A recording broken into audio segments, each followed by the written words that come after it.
चुड़ैल और बच्चे। कुंदन अपनी पत्नी पारो और 2 बच्चों मुन्ना और रिया के साथ रहता है। चारों का परिवार अच्छा खासा खुशहाल चल रहा था, लेकिन एक दिन उसकी पत्नी पारो सीढ़ियों से फिसलकर गिर गई और अस्पताल पहुंचने से पहले ही उसने दम तोड़ दिया। कुंदन की जिंदगी तो जैसे वीरान हो गई। बच्चे भी बहुत दुखी रहने लगे। इसी तरह देखते देखते 1 साल बीत गया। एक दिन कुंदन का मित्र उनसे मिलने आया। अरे कुंदन, तुम इन बच्चों के लिए दूसरी शादी कर लो। कम से कम बच्चों की ठीक से परवरिश तो हो जाएगी। मित्र के बार बार समझाने पर कुंदन तैयार हो जाता है। नई माँ रूपा शुरू में बच्चों और कुंदन का बहुत ख्याल रखती है, पर 6-7 महीने बाद ही वो कुंदन के जाने के बाद आराम से सो जाती।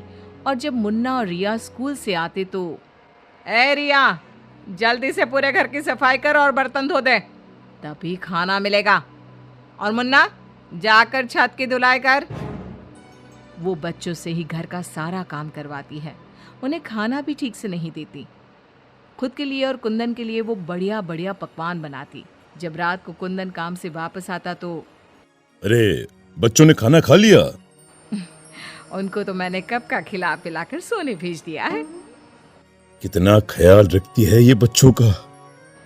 एक दिन जब रूपा सो रही थी, मुन्ना देखता है कि रसोई की अलमारी में मिठाई रखी है, लेकिन वो वहां तक पहुंच नहीं पाता। तो वो अपनी बहन को बुलाकर लाता है। मैं घोड़ा बन जाता हूँ, तुम मेरे ऊपर चढ़कर वो मिठाई उतार दो। उन्होंने मिठाई उतारी और खा ली। अचानक मिठाई का डिब्बा रिया के हाथ से नीचे गिर जाता है और बिखर जाता है। आवाज सुनकर रूपा भागते हुए आती है।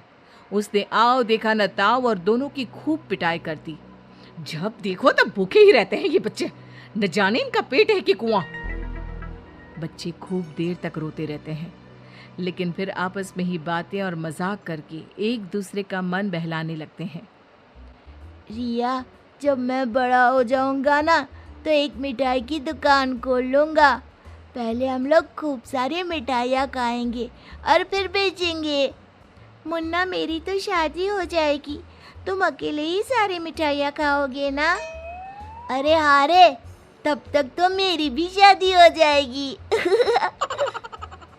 कुंदन जब घर आता है तब उसकी माँ बच्चों की खूब शिकायत करती है। अरे बच्चों, तुम्हारी माँ तुम्हारा कितना ध्यान रखती है। आखिर क्या कमी है तुम दोनों को? पिताजी, उनकी बात पूरी भी नहीं हो पाती कि हाँ कह दो कि मैं तुम्हें खाना नहीं देती, सारे दिन घर के काम करवाती हूँ, कह दो ना। मुन्ना चुपचाप खड़ा रहता है। अब तो हम दोनों को पिताजी से बात भी नहीं करने देती। नहीं माँ। मुन्ना और रिया बहुत दुखी होते हैं। रात को इन बच्चों ने नाक में दम कर दिया है, तुम इन्हें लेकर जाओ और कहीं जंगल में छोड़कर आओ। अरे ये क्या कर रही हो तुम? ये दोनों मेरे जिगर के टुकड़े हैं, इनके बिना मैं कैसे रहूंगा? कुंदन को बार बार समझाने पर भी जब वो नहीं मानता, तब उसे एक उपाय सूझता है। कुछ दिनों तक वो बच्चों के साथ खूब अच्छे व्यवहार का नाटक करती है। बच्चे खूब खुश रहते हैं। एक दिन, सुनो, जल्दी से नाश्ता लगाओ, मुझे 2 दिन के लिए शहर जाना है। रूपा बहुत खुश होती है। वो सोचती है कि ये तो बच्चों को जंगल में छोड़कर आने से रहा, मैं ही इन्हें छोड़ आती हूँ। कुंदन के जाने के बाद, बच्चे चलो, आज हम तुम्हारी नानी के घर चलते हैं। बहुत देर तक चलते चलते जब वो सब घने जंगल में पहुंच जाते हैं तब, माँ, इधर का नानी का घर है, लगता है हम रास्ता भूल गए हैं। अच्छा, तुम लोग यहीं रुको, मैं रास्ता पूछकर थोड़ी देर में आती हूँ। हाँ, ये कहकर रूपा उन्हें वहीं छोड़कर चली जाती है। बहुत देर हो जाती है और रूपा वापस नहीं आती तो, माँ कब आएगी भैया? इस तरह सुबह से शाम हो जाती है। जहाँ एक तरफ बच्चे जंगल में अपनी माँ का इंतजार कर रहे होते हैं, वहीं दूसरी तरफ रूपा घर में आराम से बैठी थी। इसी तरह 2 दिन बीत जाते हैं और 2 दिन बाद कुंदन जब घर वापस आता है तो, बच्चे कहाँ हैं? मैं उन्हें जंगल में छोड़ आई। ये तुमने क्या किया रूपा? बच्चे बेचारे जंगल में अकेले कहाँ भटक रहे होंगे? क्या किया तुमने ये? देखो, अगर तुम्हें अपने बच्चों की इतनी ही चिंता है ना, तो जाओ तुम और उन्हें ढूंढते रहो।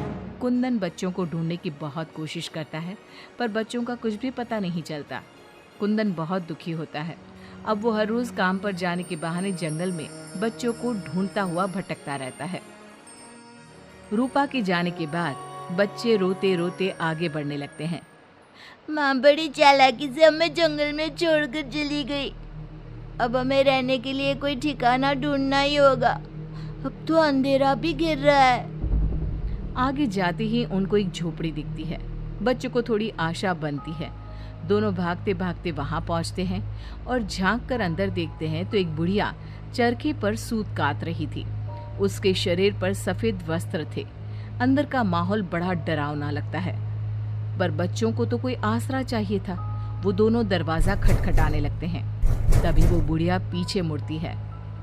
बच्चे जैसे ही उसे देखते हैं, उनके शरीर के अंदर भय से एक अजीब सी सिहरन दौड़ जाती है। माथे पर बड़ी सी लाल बिंदी, आंखें सुर्ख लाल और बाल भी अस्त व्यस्त। जैसे ही उसकी नजर मुन्ना और रिया पर पड़ती है, उसके चेहरे की रौनक बढ़ जाती है। वो बड़ी प्रसन्न होकर कहती है, आओ आओ बच्चों, मैं तुम्हारी दादी जैसी ही तो हूँ, आ जाओ। बच्चों को प्यार से वो घर के अंदर बुलाती है। बच्चों के लिए खूब सारी मिठाइयाँ, फल और बिस्किट ले आती है। बच्चे तो पहले से ही भूखे थे। वे खाना देखकर उस पर टूट पड़ते हैं। उनका सारा डर भी दूर हो जाता है। वो खाने के बाद तुरंत ही सो जाते हैं। जब सुबह उठते हैं तो बच्चों, हम घर के पीछे वाले बगीचे में चलते हैं। वहाँ बहुत सुंदर फूलों का बगीचा था। मुन्ना और रिया वहीं खेलने लगते हैं। बुढ़िया अंदर चली जाती है। तब तक मुन्ना की नज़र एक गिलहरी पर पड़ती है, जो एक कोने में दुबकी हुई थी। मुन्ना उसे प्यार से अपने हाथ में उठा लेता है। तभी गिलहरी इंसानों की आवाज़ में बोलती है, बच्चों, तुम लोग यहाँ से भाग जाओ। ये बुढ़िया एक खतरनाक चुड़ैल है। तुम्हें खिला पिला कर पहले मोटा करेगी, फिर पिंजरे में डाल देगी। सभी बच्चों को ये जादुई छड़ी से पशु पक्षी बनाकर बगीचे में रख देती है। एक एक करके अपनी जादू की छड़ी से सबको बेहोश कर देती है और कढ़ाई में तेल गरम करके पकोड़े बनाकर खा जाती है। इसके पास एक आदमकद का पिंजरा है, ये खुद उसकी सफाई करती है। ये कहकर गिलहरी जमीन पर कूद जाती है। जब दोनों घर में जाते हैं तो देखते हैं कि बुढ़िया पिंजरे की सफाई कर रही थी और उसके मुंह पर खून लगा था। बच्चों को देखते ही अपना मुंह पोंछने लगती है वो। रिया चारों तरफ जादू की छड़ी ढूंढने के लिए नजर दौड़ाने लगती है। अचानक उसे जादू की छड़ी दिखाई देती है और वो दोनों लपटकर वो छड़ी उठा लेते हैं। जादुई छड़ी, पिंजरा बंद कर दो। पिंजरा बंद हो जाता है। पिंजरा बंद होते ही वो बुढ़िया एक खतरनाक चुड़ैल बन जाती है और चीखने लगती है। दादी, आज तुम भी पिंजरे में बंद होने का मजा उठा लो ना। दोनों हंसते हैं। दादी दादी, यही वो जादुई छड़ी है ना, जिससे तुम सब बच्चों को चूहा, बिल्ली और गिलहरी बनाती हो? बोलो, तुमको क्या बनना है? मुझे बाहर निकाल, वरना मैं तेरा खून पी जाऊंगी। छड़ी मेरे हवाले कर दे। दादी, पिंजरे में कुछ खाने को दो। ये लो, तब तक आम की गुठलियां चूसो, इनमें अभी भी बहुत रस बचा है। दोनों आम की ढेर सारी गुठलियां पिंजरे में फेंक देते हैं। एक बार मैं बाहर आ जाऊं ना, तुम दोनों के पकोड़े बनाकर चबा जाऊंगी। जे काली कलकत्ते वाली, तेरा वचन न जाए खाली। जादुई छड़ी, इस चुड़ैल को मछली बना दो। जादुई छड़ी, एक बड़े से कढ़ाई में तेल गरम कर दो। जादुई छड़ी चुड़ैल को मछली बना देती है। दोनों उसे उठाकर एक बाल्टी में डाल देते हैं। कढ़ाई में तेल गरम हो रहा होता है। मुन्ना और रिया दौड़कर बगीचे में जाते हैं। वहाँ बहुत सारे जानवर और पक्षी होते हैं। जादुई छड़ी, इन सारे लोगों को इनके असली रूप में बदल दो। तभी सारे जानवर और पक्षी बच्चों में बदल जाते हैं। सब कमरे में आ जाते हैं। हमें इस चुड़ैल ने बहुत तड़पाया है, चलो आज इसको मजा चखाते हैं। जादुई छड़ी, इस चुड़ैल को पिंजरे में डालकर फिर चुड़ैल बना दो। पिंजरे में कैद होकर चुड़ैल फिर चिल्लाने लगती है, ये सारे के सारे शैतान कैसे यहाँ आ गए? जैसे तुम पिंजरे में बंद हो गई वैसे ही हम सब भी यहाँ आ गए। सभी बच्चों ने पिंजरे में ठंडा ठंडा पानी फेंकना शुरू कर दिया। चुड़ैल पहले तुम नहा लो, फिर हम तुम्हें मछली बनाकर पकौड़े बनाकर खा जाएंगे। सभी बच्चे ताली बजाकर खूब हंसते हैं। बच्चों मुझे माफ कर दो, मैं कभी ऐसा नहीं करूंगी। एक बार मुझे पिंजरे से निकाल दो। दोस्तों, क्या हमें इस चुड़ैल की चिकनी चुपड़ी बातों में आना चाहिए? नहीं, बिल्कुल नहीं, नहीं, बिल्कुल नहीं।